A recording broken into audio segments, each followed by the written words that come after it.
Assalamualaikum warahmatullahi wabarakatuh. Perkenalkan, nama saya Gimai Agung Laksono, NIM 22111181062. Saya dari jurusan Teknik Elektro semester 4. Di sini saya akan mempresentasikan tugas dari sistem telekomunikasi mengenai komunikasi satelit. Baik, langsung saja. Menurut rekan-rekan, apa sih yang dimaksud dengan komunikasi satelit? Jadi komunikasi satelit itu berasal dari komunikasi dan satelit. Komunikasi yang berarti cara menyampaikan atau mendistribusikan informasi di dalam berbagai bentuk. Sedangkan satelit itu sebagai microwave repeater. Jadi stasiun pengulang gelombang mikro.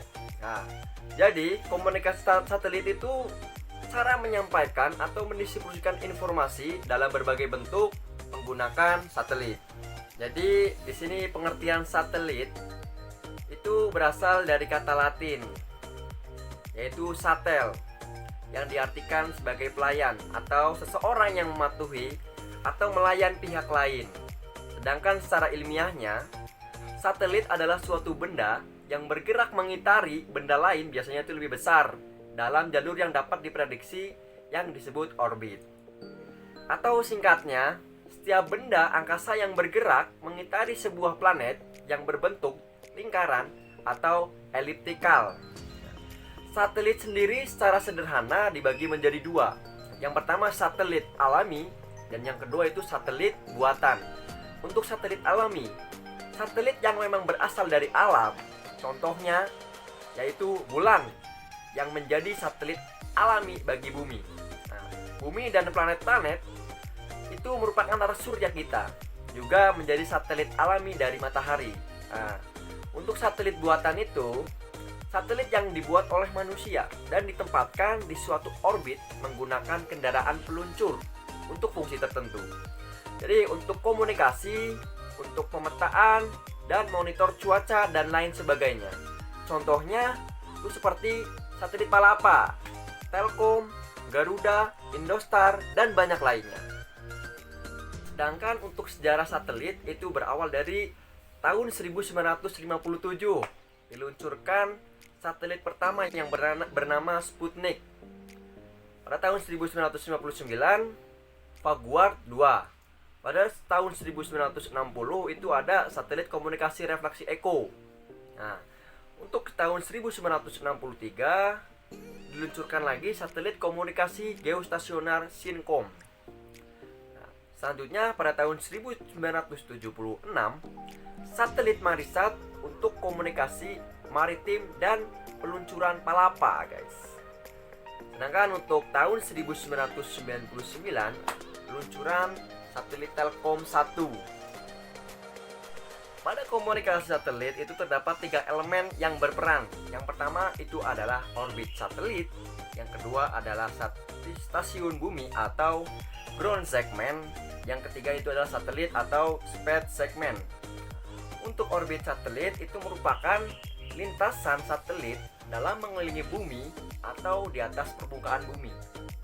Untuk orbit satelit tersebut dibedakan menjadi 3 bagian. Yang pertama itu adalah orbit stasioner, yang kedua adalah orbit polar, dan yang ketiga itu adalah orbit eliptikal. Nah, sedangkan untuk stasiun bumi atau ground segment merupakan bagian dari sistem transisi satelit yang terletaknya itu di bumi. Nah, sedangkan untuk satelit atau space segment itu adalah bagian yang berada di angkasa. Pada materi komunikasi satelit terdapat pembahasan yang menurut saya menarik untuk dibahas, yaitu mengenai stasiun bumi. Jadi menurut kalian, stasiun bumi itu apa sih? Jadi stasiun bumi adalah terminal telekomunikasi yang berada di bumi, yang didesain untuk berkomunikasi dengan pesawat luar angkasa atau menerima gelombang radio dari luar angkasa. Jadi stasiun bumi atau ground segment itu adalah bagian dari sistem transmisi satelit yang terletak di bumi dan berfungsi sebagai stasiun terminalnya, yaitu sebagai pengubah sinyal baseband atau sinyal frekuensi suara menjadi sinyal dengan frekuensi radio atau sebaliknya, itu sebagai stasiun terminalnya. Stasiun bumi biasanya dibangun di tempat yang jauh dari permukiman penduduk. Kenapa sih? Jadi untuk menghindari pengaruh radiasi atau biasa dibangun di kawasan industri yang berdebu. Oke. Stasiun bumi adalah peralatan yang berfungsi untuk komunikasi. Stasiun bumi juga merupakan terminal yang dapat berfungsi pada dua arah komunikasi, baik itu sebagai transmitter, pengirim, atau sebagai receiver, sebagai penerima. Perangkat ground segment pada stasiun bumi ini berdasarkan penempatan yang dibedakan menjadi dua, yaitu indoor dan outdoor. Pada stasiun bumi terdapat perlengkapan-perlengkapan yang dibutuhkan. Yang pertama adalah antena parabola, yang kedua HPA, yang ketiga LNA, yang keempat up atau down converter, dan yang kelima adalah perangkat IF. Untuk antena parabola itu berguna untuk menerima dan mengirim sinyal dari atau ke satelit agar pencarian gelombang tepat pada terarah kepada satelit. Untuk HPA atau High Power Amplifier merupakan penguat akhir dari sinyal RF sebelum dipancarkan ke satelit melalui antena parabola. Jadi, input dari HPA adalah sinyal RF dan up converter dengan daya rendah. Sehingga dikuatkan oleh HPA, sinyal F tersebut mempunyai daya yang cukup untuk diberikan ke antena selanjutnya dapat dipancarkan ke satelit dengan harga IRF yang telah disyaratkan.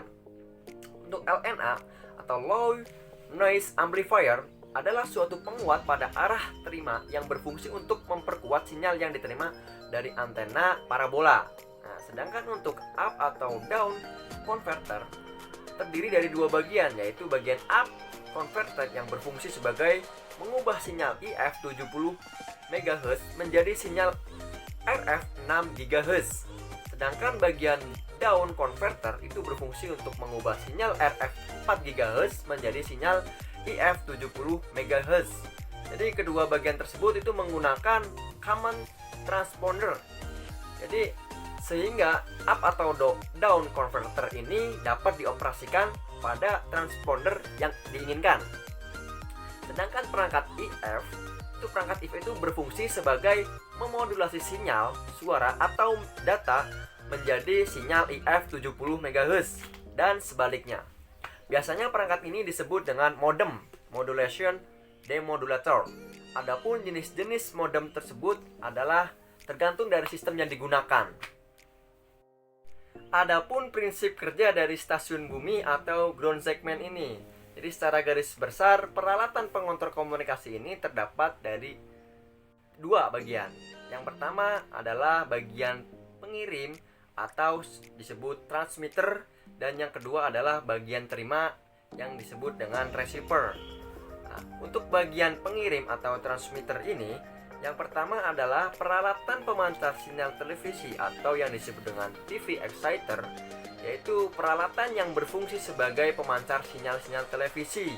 Nah, yang kedua adalah peralatan multiplex, yaitu peralatan yang berfungsi untuk memproses sinyal baseband dari stasiun terminal kota. Yang ketiga adalah peralatan pemancar informasi transmitter TX, yaitu peralatan yang berfungsi sebagai pemancar sinyal-sinyal informasi dari multiplex. Dalam hal ini, sinyal-sinyal yang dipancarkan dalam bentuk channel per channel atau kelompok-kelompok informasi baik berupa grup, supergroup maupun baseband.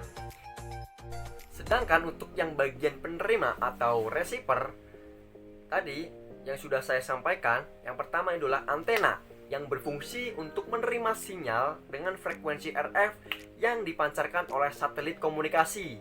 Nah, yang kedua itu adalah low noise amplifier, ya, yang berfungsi untuk memperkuat daya sinyal RF yang diterima dari antena agar mempunyai daya yang besar untuk kemudian diteruskan ke penerima RX. Yang ketiga itu adalah peralatan penerima, yaitu peralatan yang berfungsi sebagai penerima sinyal RF dari LNA tadi. Nah, untuk peralatan SCPS atau Single Channel Per Carrier itu berfungsi sebagai penerima sinyal-sinyal IF dari penerima RX dan diteruskan ke multiplex. Yang kelima, peralatan penerima sinyal televisi atau yang disebut dengan TV receiver, itu peralatan yang berfungsi sebagai penerima sinyal-sinyal televisi. Yang terakhir adalah peralatan multiplex, yaitu peralatan yang berfungsi untuk memproses sinyal baseband dari perangkat penerima informasi dan meneruskan sinyal tersebut ke stasiun terminal kota. Jadi untuk kesimpulan pada pembahasan kali ini, yaitu komunikasi satelit itu merupakan cara menyampaikan atau mendistribusikan informasi dalam berbagai bentuk menggunakan satelit.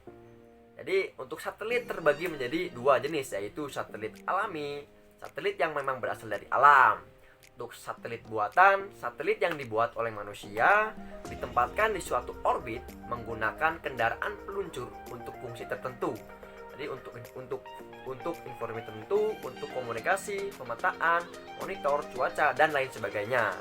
Jadi cara kerja dari satelit tersebut yaitu dengan cara transmitter dan receiver.